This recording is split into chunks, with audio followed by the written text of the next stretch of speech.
And I watched this documentary, and I found out rather quickly that this was like an animal rights kind of documentary, but it was still kind of interesting, and there was a lot of footage, and it was kind of intense, like of animals being mistreated. So I ended up watching the whole thing, and by the end of it, it's just emotionally draining. Like, you can't not have an emotional reaction to it. You have to have some sort of response. Like, the one thing you can't do is finish it and be like, yeah, whatever. It has some effect on you. Like, it has to. There's like, you're not a human if it doesn't bother you in some way.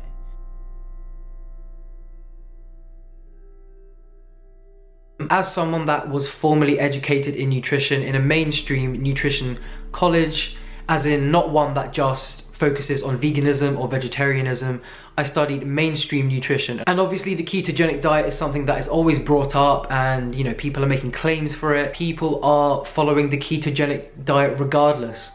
And it turns out that if you're looking for weight loss information online, most of what you're gonna find is people telling you to cut out carbohydrates, which is to say plant foods. One was the amount of hair loss I had. I noticed in the shower my hair was falling out, like really alarming amounts falling out when I put my hand through my hair and just looked down. But clearing out the drain, it was so much more frequent than I ever had before.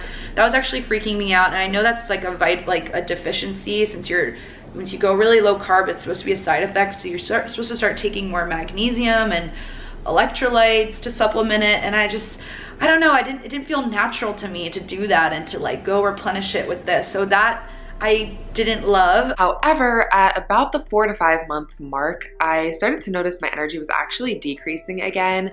I started to notice that my hair was actually thinning, and I had completely plateaued in regards to weight loss. Also, my digestion actually took a turn for the worst. So the main symptoms that I started experiencing were that my hormones were kind of out of whack. And I noticed I started getting very hormonal, and a lot of that can have to do with the lack of carbs for women for such a long period of time. Another thing that I noticed was indigestion and bloating. My digestion got so bad, and it had been so good in the very beginning. But now I felt like I was eating so much fat and seriously like no carbs, and my digestion was just not having it anymore. I had been on enzymes, I had tried like literally everything, but it just was a wreck. And I felt bloated all the time. I always felt overly stuffed and overly full. However, even though my stomach would be really full, I didn't feel satisfied. Like, I was always still craving more. And I think that's because my body was actually telling me that it wanted carbs. I cut out a lot of other plant foods, including fruit, which in hindsight, it's just like, you should be embarrassed. I'm a little bit embarrassed. Like, cut out fruit.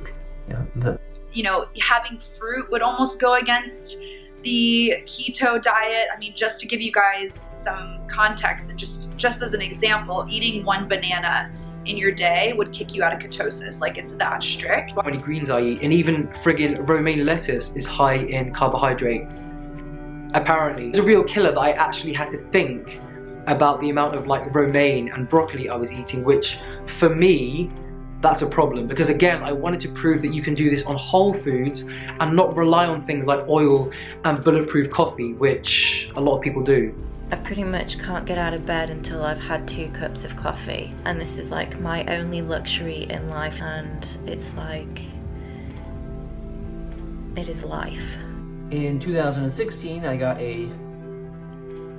some blood work done because of my job. They wanted to do like risk assessment or whatever, and all my biomarkers came back okay, which is remarkable, except for LDL cholesterol, which was astronomically high. It was flagged as being high and something that you should be concerned about. And I was like, shoot, what could be causing my cholesterol to go high?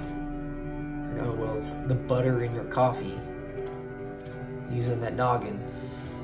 Excuse me, I think I need more coffee.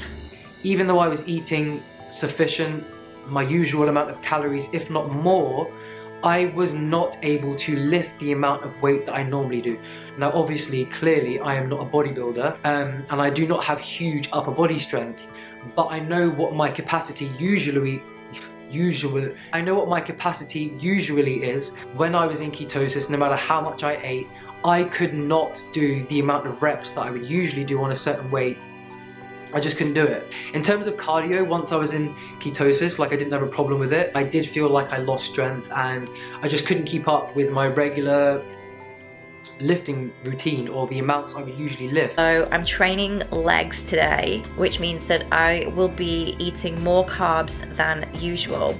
I can basically eat as much as I want.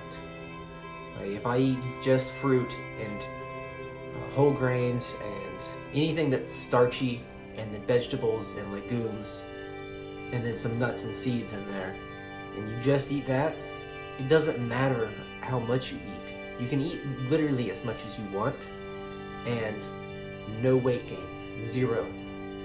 I ended up actually losing weight from doing this. Alright, so here's the thing that I want to leave you with. I used to think that there was a trade-off or a dilemma between choosing health for humans and doing what's right for the environment and what's right, for the well-being of animals. And then what I've come to learn is that there is not really a dilemma. The choice is obvious. The only thing that eating meat has going for it is that it tastes good.